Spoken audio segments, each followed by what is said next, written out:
Hello and welcome to BW London Podcast.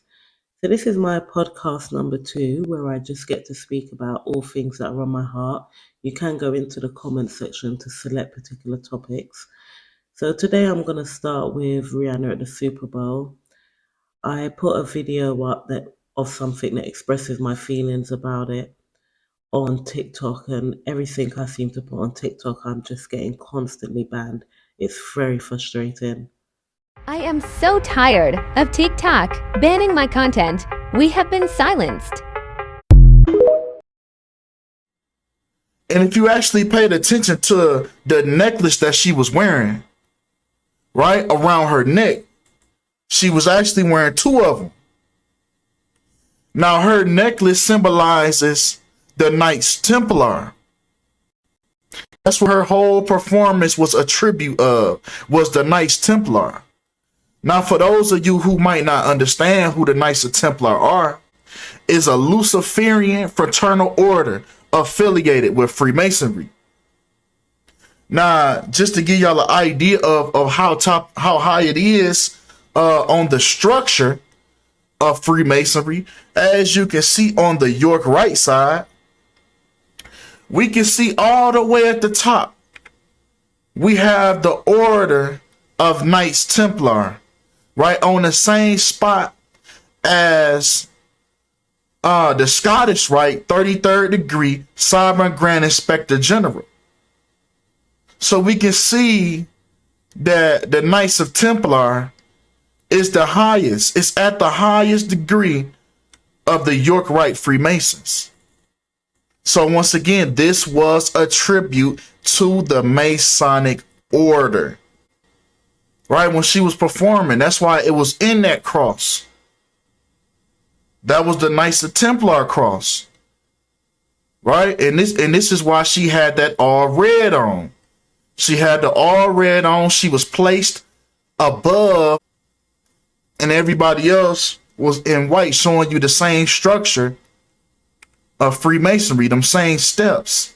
Everything these people do is symbolic, right? Just for a side note, Nelson Mandela is showing you how high up the pyramid he is, right? He's working his way up to be the Order of Knights Templar. But at the time that this picture is taken, we can see that he's at the Order of Knights of Malta. In other words, the 32nd degree.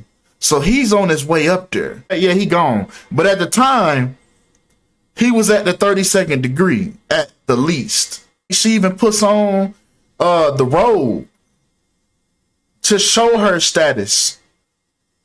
Right? That red robe. You know, the same thing as Eyes Wide Shut, where that one person is in all red, the one that's conducting the ceremony, and everybody else is in a different color. She's the only one in red. Everybody else is wearing white. But they're wearing white to symbolize the Knights of Templar, because that's their same colors, red and white. And then the red team ends up winning. This is the same little theme, right? That team, that red, that white, and that yellow, right? Because if we look in the news that surround it, we think about the China spy balloon, when China's flag colors are red and yellow as well, the same colors of the Kansas City Chiefs. So they're doing it again. They're doing it again. And see, this is why Rihanna, so it's a double entendre. So this is why she wore that red and that white once again, to let you know this was the pattern. They did the same thing last year. They did the same thing last year when Snoop Dogg performed at the halftime show last year, and he wore the blue and yellow. And then what happened? The Rams won, the team with the blue and yellow. Then what happened right after that? Right after that game, Ukraine got attacked when the Ukraine flag was blue and yellow. Then what happened in the NBA Finals? The Warriors won, the team with blue and yellow. They doing it again. blue and red. Duality. First it was blue, now it's red. You know, just a few little symbolisms that I caught on to. You know, just a weird way, you know, of holding that microphone, you know, but she got to show her allegiance. Right? Not only did she show you that she's aligned with the Knights of Templar, but then here she goes, you know, giving you that pyramid, letting you know how she got in position, how she's even here in front of you in the first place. Now, leading off of the back of that, I would like to send my condolences to the families in Turkey and what they're going through. The earthquake, I don't believe, is a natural disaster. I do believe it's World War III. I've always felt that war was going to be, just as slavery is now, very much psychological as well as literal, but it's more psychological than it's ever been before. I've kind of figured that war would be the same, and it would be underhanded, and it would be done in a way of pure lies. And I do believe that's what's happening with Turkey. Turkey is the real problem here. And I would be having a real lockdown conversation with Erdogan and letting him know that he's going to pay a heavy price for what he has done. Now, pay that price. Week before Turkey-Syria disaster.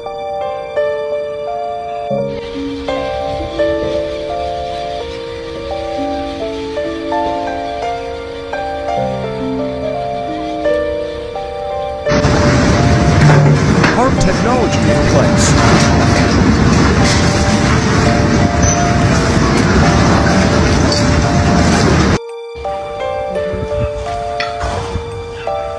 Я не знаю, что это такое. Если большой вот этот так нежная какая-то, я ничего не знаю, что это такое. Так я вот не понимаю.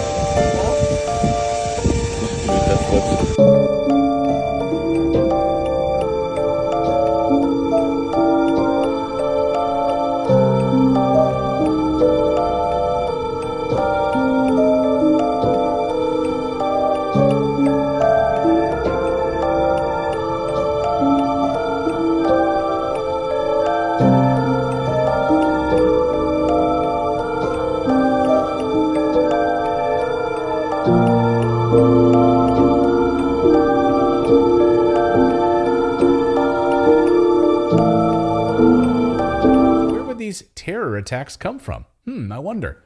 Well, Turkey's not wondering. They know these false flag terror attacks would be set up by the United States and the United Kingdom, the same group who just blew up the Nord Stream pipeline. They have a partner pipeline with Russia called the Turk Stream pipeline. Think that's a target? Well, you'd be stupid not to. It's all about energy and resources and power. That's what this is all about. So, hey, Turkey, fall in line, or the United States and the UK will help create terrorist attacks in Istanbul so we can get our way, just like we do in Iran, in Syria, in Yemen, and other hotspots around the world. Too many to count, actually. They are pumping clouds daily and playing God. Don't worry if you can't hear what I'm saying. I couldn't even hear myself. This is the loudest sound you could possibly conceive. And, as it turns out, the cleanest.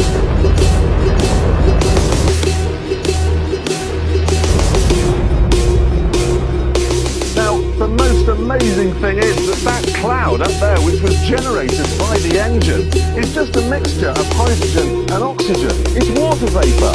And in about an hour's time, someone in Mississippi is going to get wet washing. It will actually rain.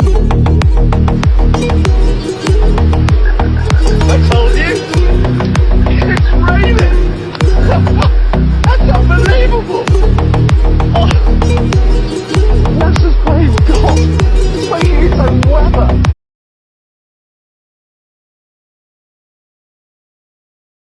Now, there's a war going on TikTok.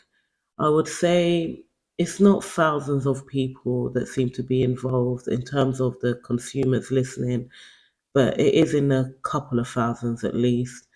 And it's just Kevin Samuels continuing on TikTok.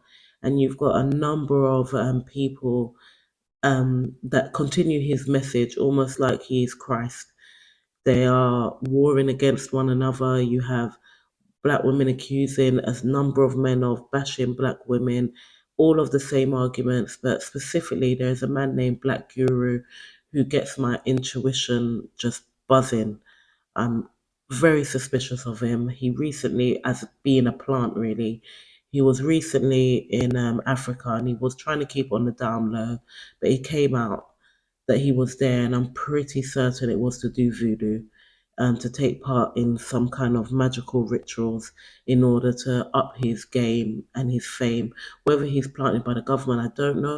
Since that trip to Africa, his views have gone up. Nothing drastic, I'd say by about 500. And he's not that intelligent at all, but I'm getting real Kevin Samuels vibe. I'm getting that the way Kevin Samuels started with this kind of really basic look about him, even physically. And the more he got into voodoo, magic, the more he had, the triangle spinning and the blood sacrifice of a woman in the background and throwing up all the hand signs, his demeanor changed, his aura changed, much like when you watch a movie about vampires and they have a character start really basic. And when they turn into a vampire, they become more sexual and more cool. And I'm getting that kind of vibe off of this guy, Blk Guru.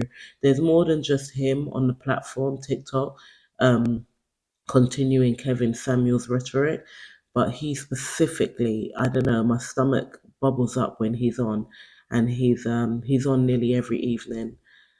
And yeah, so that's that. But in terms of the war against the sexes, I've always wondered how we're able to keep up this argument for the LGBT community if they're only 4%, but we are creating a world where many people are claiming one of the letters, and therefore we need to make more rights for these people that exist. And it's not natural, it's not real, but it's happening. Gen Z is the gayest generation, at least according to the numbers. The percentage of US adults that identify as not straight has risen to 7.1% this year. That's double from 2012. Yeah, if you look at this data table, you can see the generational differences between LGBTQ plus identifying populations, and oh my god, we're so gay. 21%, 1 in 5 Gen Z Americans, excluding minors, identify as LGBTQ plus. When you put together the fact that we're heading towards a future where roughly 1 in 5 people are LGBTQ plus identifying, then the current onslaught of hundreds of legislative attacks coursing through the US starts to make a little bit of sense. The people in power are scrambling because the gay agenda is finally here. People that aren't like serial killers like Ted Bundy. Does your mom say you have to be LGBT? No. No, I can choose what I want to be, but Hold on. Go ahead, Lex. Go ahead. Keep talking. Say what you're saying. My mom doesn't matter if I am gay or lesbian or any of that. She doesn't care. All she cares about is that I'm a part of it. And if I'm not a part of it, she'll try to convince me to join it. What are you saying right now? Facts. That I would convince you to join what? The LGBTQIA plus community. This is absolutely crazy. This is a leaked phone call from executive producers at Disney talking about their agenda. Watch this.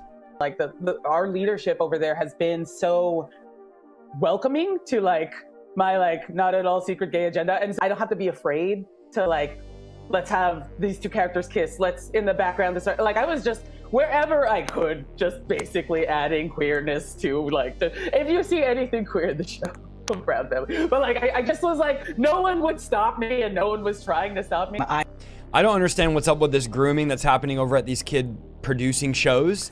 You've got the plan for the no gender human.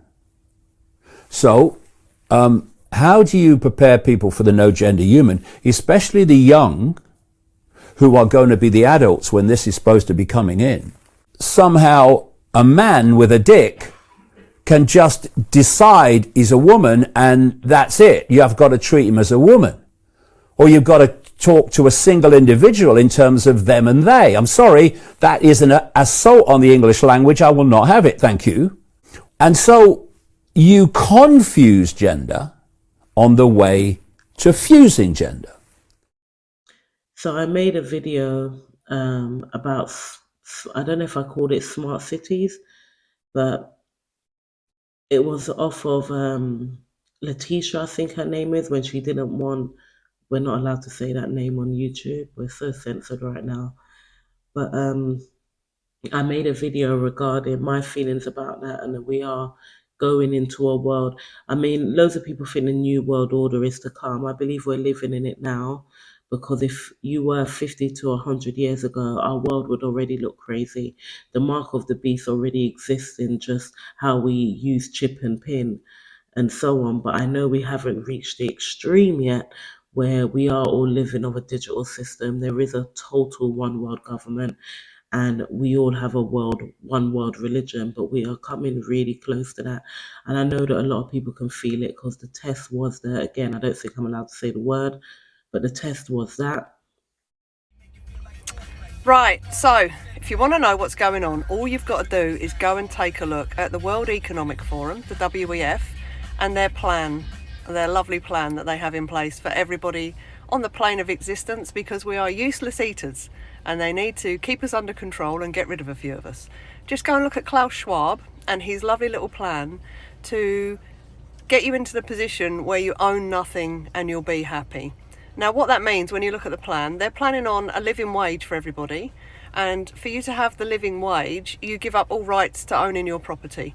So basically, anyone who's already owning their property's got a mortgage on a property, you give up all your rights and they'll give you a lovely little living wage every month, and you'll own nothing and be happy. And for that own nothing and be happy, you just have to bend over for your slave masters and take it like a good little boy and girl every single day of the week. And that's where these 15-minute cities come in. It's why the gas and electric price hikes are going up. It's got naff all to do with Ukrainian wars and all of this sort of shit. It's literally just a push to get you into a position where you cannot support yourself financially. So when they bring in the living wage, you go, oh yes, please sir, please give me more, give me more. You know, and when you look at what they term us as, useless eaters that need to be controlled and exterminated. Interesting, isn't it? But I'm just a conspiracy theorist, remember that. We're warning that we are in the eye of the storm. We're being distracted by news like the royal family, while the building blocks of technocratic totalitarianism are being set up around us step by step as we speak. Step one of the digital ID is already in place in Australia. They did it through the director's IDs. While AI is scanning your face every time you go in, they are monitoring your facial expressions to see how you interact with the technology around you, with the products, with absolutely everything, with human beings, so that AI can harvest that data about you and build its super Satan computer that's going to work against people. Apart from that, they're pushing the UBIs. Updates from around the world, I can tell you that Australia introduced this idea all the way back in 2016. And then in 2021, the ABC announced with a headline, basic income is considered a radical idea. But in 2020, we lived it and some people want it back. And it's true. Kids are talking about not wanting to work now. I saw an interview on a mainstream media outlet of a kid saying, no, why do I need to work? The government will pay me to stay home. You'll be paid by the globalists to eat bugs in pods, and Bill Gates' patent 060606 will allow your biometric data to help you mine crypto when you do what the globalists want you to do. Great, and you make them the good people, and then you take away roads while the lockdown's on, and then you make cycle lanes, and then you have places where you can no longer drive, and then you penalise drivers whenever they try and drive with fines, and then you make it so that all roads go down in Wales to 20 miles an hour, and then you create zones where people will no longer be able to drive between villages without getting a fine, and you see the evolution of where that's going. And then of course the same with money. Start training people to hand money back in, start training them to swap around money, start making them realise that currency won't be cash anymore. And to kids, my kids don't know what cash is, so that we have digital currency, which is a form of control, and then social credits. And in a way, that whole clapping at the sky thing was a form of social credit, because you got the credit if you came out in full operatic performance clapping at the sky, and you lost social credit if you stayed indoors. So, and then to what end and for what purpose? So that eventually, because we are actually wasteful, humans are by nature becoming increasingly irrelevant, the grand plan would be, and what do I know, but is that people like me, ordinary people who are useless and users of energy, and we're just consumers, wasteful consumers, we will live in mass accommodation blocks like the ones that were emptied out because the City of London doesn't exist anymore, Or if you go to Phoenix and look at what they're building, or San Diego and look at what they're building over the public transport networks, once home ownership has been removed, you'll all live in your government accommodation. A social credit system will be in place, a digital currency system where you'll own nothing and you'll only be able to move by public transport allocated to you on a social credit basis. And thereby, at a top level of government control will be in place, a global government, which we already see in the supranational. And why does that benefit whoever controls the world? Because they have ultimate access to everything. They can maintain the sustainability of the planet. They can do all the things they want to do. But I guess their ambition would be that that is the next evolution, right? The fourth industrial revolution, where we are transhuman, multiplanetary, and people like me are defunct. And what humans, names, organisations do you think control the world? Well, everything you see or I see, maybe not you, maybe you.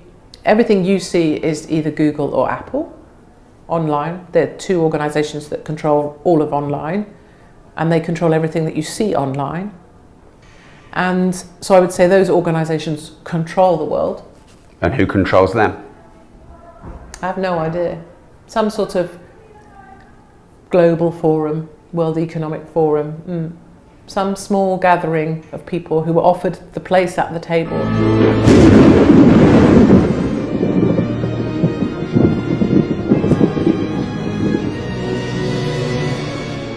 Now listen up, we got an election to run under the strict supervision of heavily medicated octogenarians. I'm gonna need to see 3 forms of ID, 12 if you're a Democrat. Homer, get down here. Your vote for president has never been more important. That's today. You'll get down here this minute if you care about the 3 things you love most.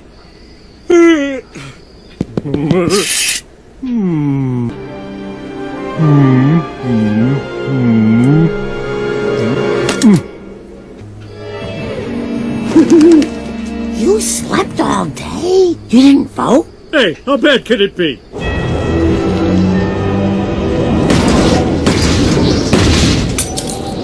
You owe me a new pair of glasses.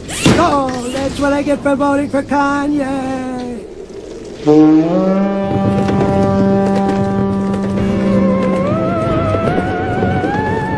Uh-oh. So if you're poor and you have a small bank account, it'll be converted 1-to-1 straight away, and you'll probably even find that you get a free gift from the government to kickstart the system. Maybe £3,000 or £5,000 will be given to every citizen gratuitously to kickstart the system in the new CBDC. But if you have 100,000 or 1 million in the bank, you're going to be told, yes, it's 1-to-1, but you're going to have to wait to convert it to the new currency. Now, wait means never. We all know that, but they won't tell you that. They'll say it's a temporary suspension because we're in the middle of a crisis. The people are rioting in the streets. We need to calm the system. So here's some free money, everybody. Go and enjoy yourselves. And by the way, the rich can't convert their money for a while, but they'll be able to do so later. You won't be able to convert those old dollars until you've got the cash. But when you get the cash, you'll need permission to do it. And you're not going to get that permission. It'll be exactly like we had in Britain back before 1975 when we had the exchange controls. You won't need cash anymore. You won't even need your smartphone anymore. You will be paying with your face. The next 5 years are going to see a complete restructuring of this entire social system, and it's going to be worldwide. There's no countries that are going to escape from this. It's the entire world is going to go through this change, folks. Well, they're really pushing the second wave. They're bringing in mandatory face masks in Victoria now. They're saying the second wave is going to be tougher to deal with, of course, than the first wave. But this is just the beginning, folks. It's not going to go away. I said that months ago, this is not going to go away. They're going to release the lockdown a little bit, and then they're going to ramp it up even more. People think that, this is just a temporary thing. No, it's not. They'll find ways of extending it, but they've got to do it in ways that the people are going to go along with. So they've got to do it gradually like this, and they've got to do it under the guise of this. It's the only way they can really get away with it. It's the only way they can get people to buy into it. They're doing what they can to continue to push this whole concept of the second wave. Of course, the more people they test, then the more people are going to test positive because they're just testing for RNA viruses and genetic material. And, you know, the people that are testing, the people that they're labeling as dying from are not even deaths. And there's a lot of people speaking out about this now as well. And this is happening everywhere. It isn't just in the UK. It's happening in the United States. It's happening in Australia. All deaths are basically being labelled as deaths now, whether they are or not. All you have to do is test positive for this genetic material in your body, and they'll say you've got, and it doesn't matter if you get hit by a truck. They'll still put you down as a death simply because you tested positive for this genetic material at some stage, and they don't even know if the genetic material you tested positive for is actually, because there's never been a Koch's postulate done. They've never isolated or actually identified this virus as actually existing. So the whole thing's just a big scam, folks. But, you know, that's why they're getting their second wave, because they're pushing this testing. They're making the testing mandatory. And anybody they test is pretty well going to come up positive. I mean, if a pawpaw can come up positive, if engine oil can come up positive, if you can send tests in that haven't even had anybody's, sample put on them and they still come back positive, then pretty well anybody and anything is going to test positive, folks. Most people have had a flu vaccine will test positive, so that's how they're getting their second wave. It's just media driven. There is no second wave because there wasn't a first wave. There is no, folks. It's a complete scam. It's all about crashing the world economic system. And of course, you'll need a record of vaccination in order to enter the store to begin with. And that's the way they want to play it, folks. So the whole system will be controlled by AI. That's the way it's going. If you can understand AI, and you can understand that AI is working to gain control for itself, then you understand how these computer models work and why they're so over the top. But if you can think of a way of controlling and corralling human beings, then it all begins to make sense. It doesn't matter if the figures are wrong. They just want human consciousness to go in a certain way. And they want to merge us with the machine. And, the question is, who is they? And when you look at it, folks, it's like they is now AI. The AI is already there. We're waiting for artificial intelligence to emerge, but really it's already emerged, folks. It's already there online. Artificial intelligence is already a reality. We're just not looking at things the right way. And what it's doing is it's basically creating a system whereby we are going to be completely dependent upon artificial intelligence in order to survive, in order to perform everyday activities, even going outside and purchasing a meal. You're going to need the whole thing controlled by artificial intelligence to be able to move through that reality, through the new world they're creating. This whole economic system, it's going to go down so hard. The government's now saying, we may have misjudged how bad the economic situation is going to be. No, they haven't misjudged anything. They already knew how bad the economic situation was going to be, which is why they did all this, to cover up how bad the economic situation is going to be. They have to crash the economy, but provide an excuse for it to crash that doesn't look like it was them when it was.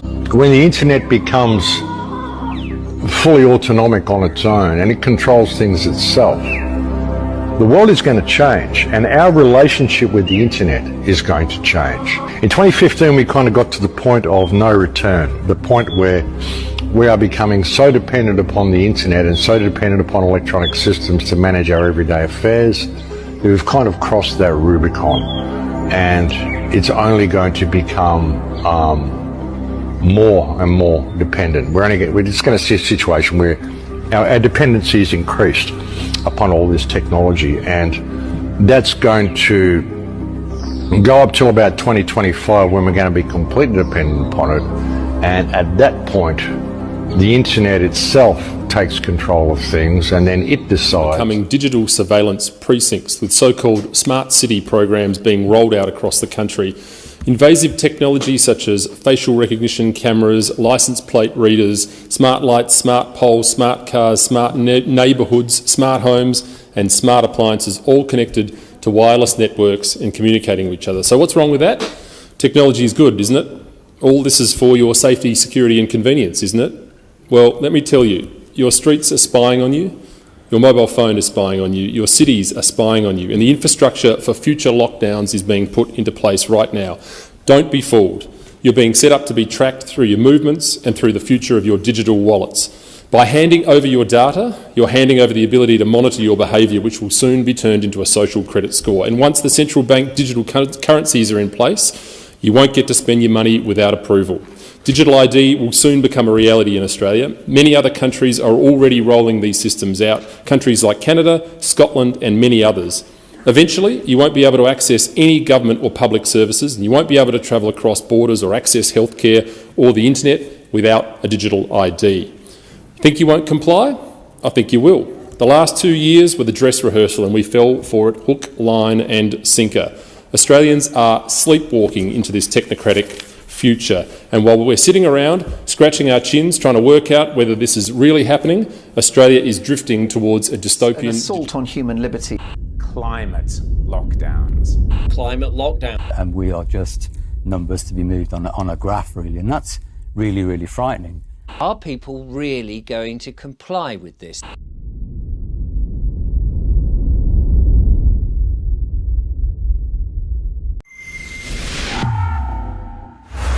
This is Callum Smiles for Rebel News, and I've come here to Oxford, where the County Council have agreed to trial climate lockdowns in 2024. So have our lockdown-loving politicians gone mad with the idea of indefinite power? Well, I've come here to see what a climate lockdown would look like and how it would affect people's everyday lives. So what does a climate lockdown look like?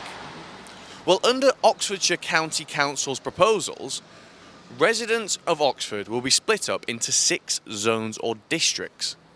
So if you have a car and you want to drive between zones, you can only do that up to 100 times per year.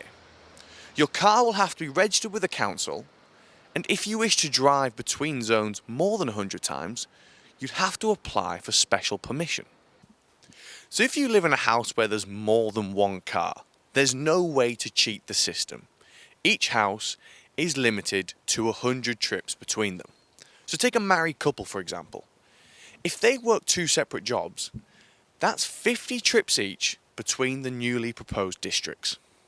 I know exactly what you're thinking. Why on earth would anyone want to bring this in? They say it's to ease congestion, lower harmful emissions, and to make Oxford a more sustainable city. Or on the other hand, is it more overreaching government powers being snuck in under the guise of saving the planet? You must be wondering, how on earth could something like this be enforced? Well, Duncan Enright, Oxfordshire County Council's Cabinet Member for Travel and Development Strategy, said in October that roadblocks will divide the city into 6 15-minute neighbourhoods. This cute new phrase, 15-minute neighbourhoods, sounds very catchy and innocent, and is essentially the idea that you'll have everything within 15 minutes of your home. As you can imagine, the outrage in the city and around the entire country has been immense, with both Oxford City and County Council receiving a barrage of abuse online, meaning they've taken to social media to try and firefight the uproar. On the Oxford City Council's Twitter page, they came out with a series of tweets to clear up some of the supposed confusion or misinformation around the climate lockdowns. Firstly, they don't like the term climate lockdown and are preferring to use traffic filtering system, much more palatable and easier to slip by. In a series of tweets, they claimed that the staff had received extreme abuse, but also that misinformation has also resulted in both councils receiving numerous calls and social media messages from worried residents. Addressing the concerns over physical barriers, they wrote, "The traffic filters are not a physical barrier of any kind and will not be physical road closures. They are simply traffic cameras that read number plates. If a vehicle passes through the filter at certain times of the day, the camera will read the number plate, and if you don't have an exemption or residence permit, you will receive a fine in the post." Thank goodness for that. I bet the people of Oxford are relieved to hear that there won't be any physical barriers. However, the council will fine you into poverty if you try to enjoy freedom of movement. Thankfully, they also neatly wrap up this dystopia with some lovely sustainable key words. Our aim is to reduce traffic levels and congestion, make the buses faster and more reliable, and make cycling and walking safer and more pleasant. Definitely nothing to do with the World Economic Forum's Agenda 2030 and severely restricting your freedoms. So will Oxford residents be confined to their local area? According to Oxford Council, no. The 15-minute neighbourhoods proposal aims to ensure that every resident has all the essentials, shops, healthcare, parks, within a 15-minute walk from their home. They aim to support and add services, not restrict them. Thankfully, they're clearing that up. For a second there, people must have thought they were being forced into an intrusive system that they didn't want, where they'd restrict your freedoms, track your movement, and ultimately fine you into poverty. No, you silly goose. This definitely isn't part of digital slavery. Reassuringly, they tell us, under traffic filters, residents will still be able to drive to every part of the city at any time. But in the future, at times when filters are operating, you may need to take a different route if you want to travel by car. So subtly worded, it almost sounds reasonable. Yes, of course you can travel freely, but only when we say. Absolutely, you can travel wherever you want, only if you take the designated route we allow. Will Oxfordshire residents need permission from the council to travel across the city? No, says Oxford Council. But, in the future, Oxford residents will be able to apply for a permit to drive through the filters on up to 100 days per year. So yeah, you'll have to apply to the council for freedom of movement. This next tweet I thought was extremely telling. Have Oxford's councils secretly tried to introduce traffic filters? The proposal for traffic filters was first consulted on in 2019 and then updated in February 2022. Following this update, several months of engagement work was carried out with the stakeholders across the city to inform further updated proposals which were announced in August 2022. A large number of changes were made to the scheme as a result of the consultation, including the introduction of 100-day passes for each resident and reductions in the hours of operation of some filters. I bet the people of Oxford feel at ease knowing their council is kindly allowing them 100 trips between districts instead of none. They continue explaining how they did some minimal outreach which was analysed by an independent research company. And this helped the Oxfordshire County Council's Cabinet meeting on the 29th of November 2022. Essentially, they did some cursory outreach and then quietly voted to bring in the climate lockdowns under the guise of another name, traffic filtering.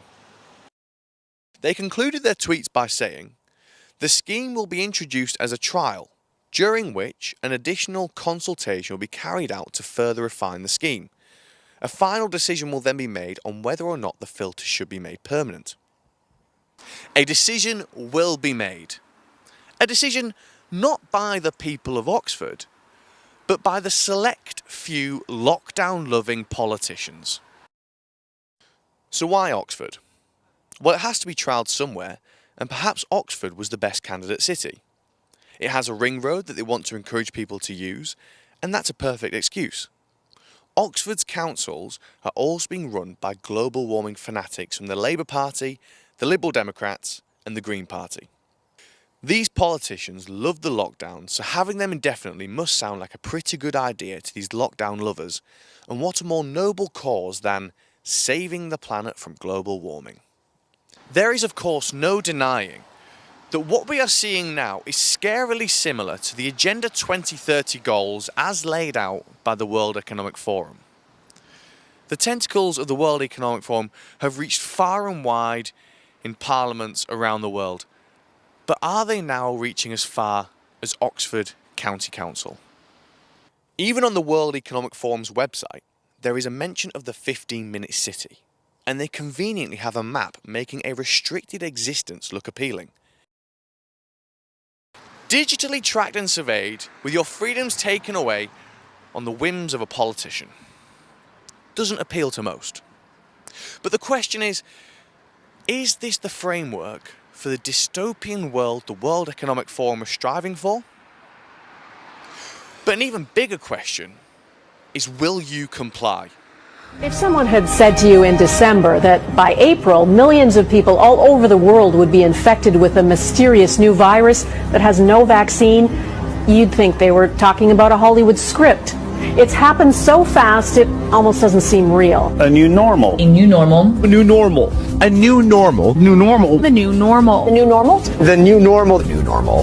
This new normal is going to look very, very different. Not normal, but a new normal. The new normal. New normal. There will be a new normal. A new normal. New normal. A new normal. The new normal. A new normal. This is the new normal. This is our new normal. Our new normal. A new normal. Our new normal. New normal. The new normal. Our new normal. We will trans.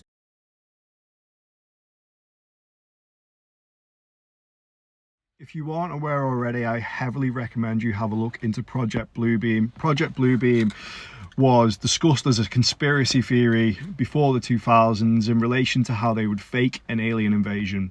You can see how this is very fitting with what's going on with the mainstream news now. And this fake alien invasion, this hoax, would be conducted through technologies we are not yet aware of.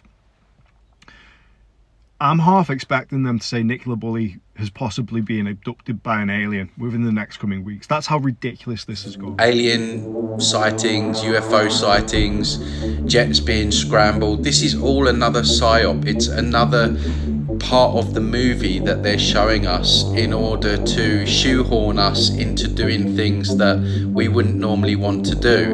So governments can play the saviour in this fake alien invasion. But in order for them to do that, there will have to be more restrictions on our freedoms, probably a digital currency and a social credit score as well.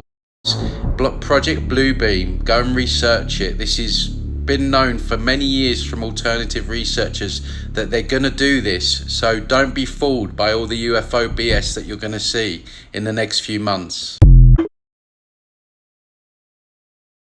So I've shared quite a number of videos that more just express, how I'm feeling, what I'm thinking.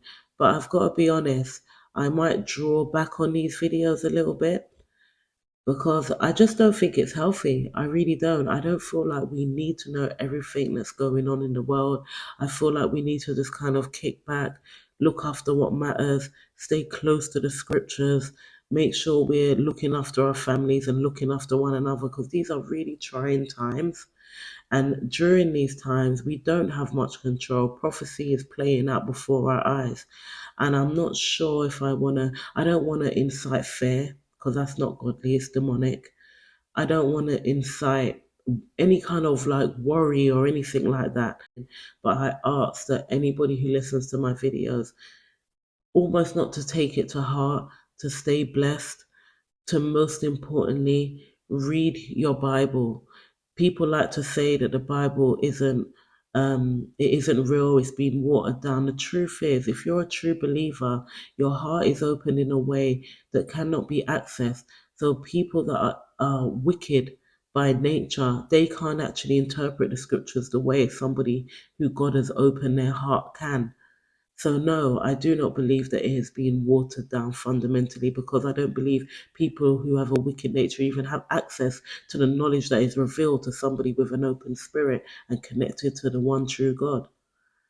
So yeah, don't let things worry you, despite all of the things going on in the world and how things are changing, the one world government and all these things that they're trying to push forward. Please, this is just my prayer to anybody listening. Stay close to the scriptures. Stay close to loving God. Love on your family and know that this is just a tent that we live in. That is scriptural. And this world, it's going to come to pass. Okay. Thank you so much for listening.